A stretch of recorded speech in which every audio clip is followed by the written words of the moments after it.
Now there are almost 2 states are almost going to be free from Al-Shabaab in weeks' time. The other 2 states are serious preparations which will go on. So this is the reality today in the ground. 2 major ex-federal member states are going to be free from Al-Shabaab in weeks' time.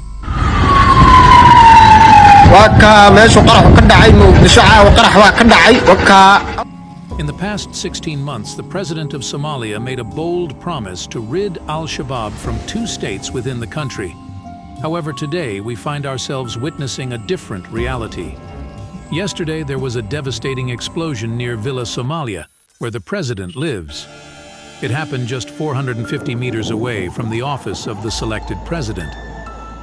This explosion occurred in an area saturated with government buildings and tight security measures, raising concerns about the group's ability to breach such fortified locations. This area, known as the Green Zone, it is like other heavily protected zones in places like Baghdad or Kabul in Afghanistan. In Mogadishu's Green Zone, you'll find a mix of different groups, including African Union peacekeepers, UN agencies, and various businesses. Witnesses reported explosions and gunfire coming from the hotel, indicating that the Islamist group carried out a coordinated attack. Despite the hotel's proximity to important government facilities and its own strict security measures, Al-Shabaab militants were able to get inside, suggesting possible security failures or even collusion with government officials. Serious allegations have emerged, claiming that government officials collaborated with Al-Shabaab. High-ranking individuals, including the NISA director and Interior Minister Fiki, are accused of working with the terrorist group to target political opponents.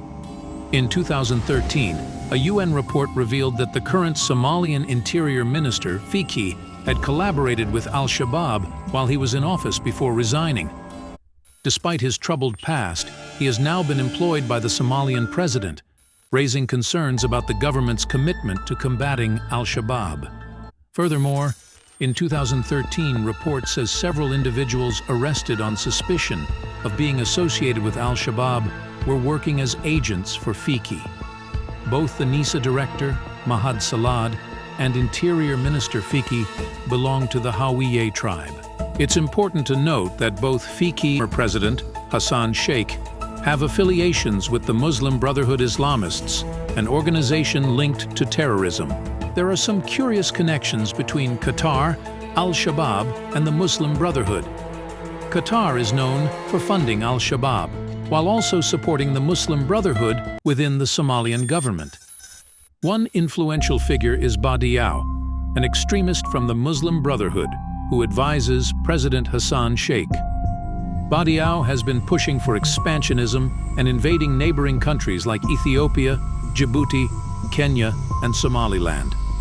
His extreme views are shared by Somalian jihadists, including Al-Shabaab and Salafist groups. Badiou holds a position as the Grand Mufti of Somalian Islamists fascists in the region. He is currently advocating for a change in the constitution to establish a 2-party future system in Somalia. However, this system would only allow competition between extremist and the current government, which is associated with the Muslim Brotherhood, which could lead to a dictatorship. These complicated connections between Qatar, Al-Shabaab, and the Muslim Brotherhood shed light on the intricate politics in Somalia. As the news spread like wildfire, the Somalian terrorist group Al-Shabaab has released a press statement claiming responsibility for the explosion attack. But that's not all. They declared that they have successfully infiltrated the Somalian army, revealing a dangerous level of penetration within the country's military forces. The men who conducted the operations were Somalia's own soldiers, long-term sleeper team embedded with Somalia security services. This confirms that Somalia is Al-Shabaab and Al-Shabaab is Somalia. The two are the two sides of the same coin. This wasn't the first time. Just a month ago, a shocking incident unfolded within Somalia's army. A high-ranking UAE officer situated in a heavily fortified military base was ruthlessly executed. Al-Shabaab claimed responsibility for the attack, revealing that the assailant was a member of Al-Shabaab. He served as a Somalian soldier in the Somalian army and had authorized access to a highly secure military base, where he carried out the execution of Emirati and Bahraini officers.